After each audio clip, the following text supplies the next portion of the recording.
Now, one side in this campaign has been telling us that the issues of this election are the maintenance of peace and prosperity. The line has been used, we've never had it so good.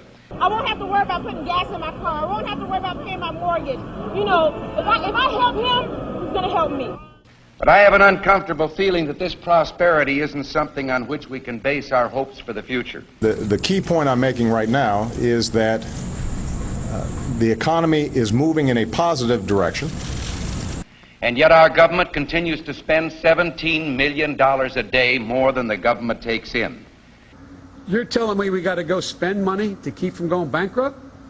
The answer is yes, I'm telling you. We've raised our debt limit 3 times in the last 12 months. And now our national debt is 1.5 times bigger than all the combined debts of all the nations of the world. We're going to raise the debt limit. We always have. We will do it again. We have $15 billion in gold in our treasury. We don't own an ounce. I have been informed that the majority plans to block consideration of this amendment, which is number 1367, regarding the transparency at the Federal Reserve. Foreign dollar claims are $27.3 billion.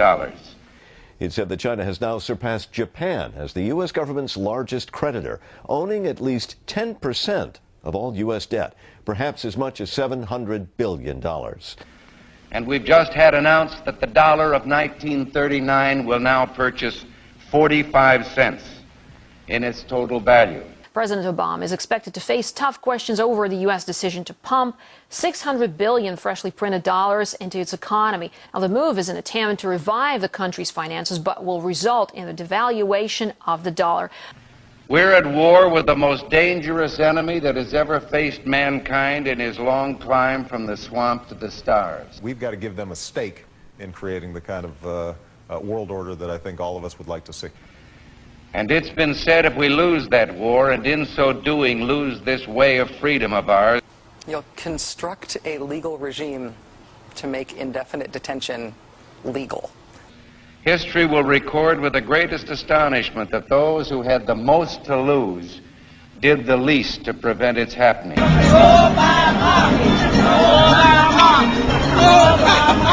They're starting a riot here.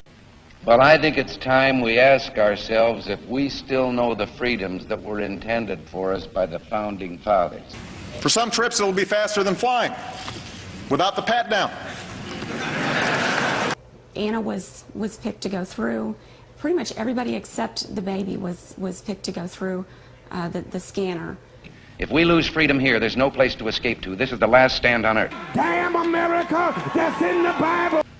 Whether we believe in our capacity for self-government or whether we abandon the American Revolution and confess that a little intellectual elite in a far distant capital can plan our lives for us better than we can plan them ourselves. I've got a core set of values that I think have to be advanced, and that my individual salvation depends on our collective salvation. You and I are told increasingly we have to choose between a left or right. Well, I'd like to suggest there is no such thing as a left or right.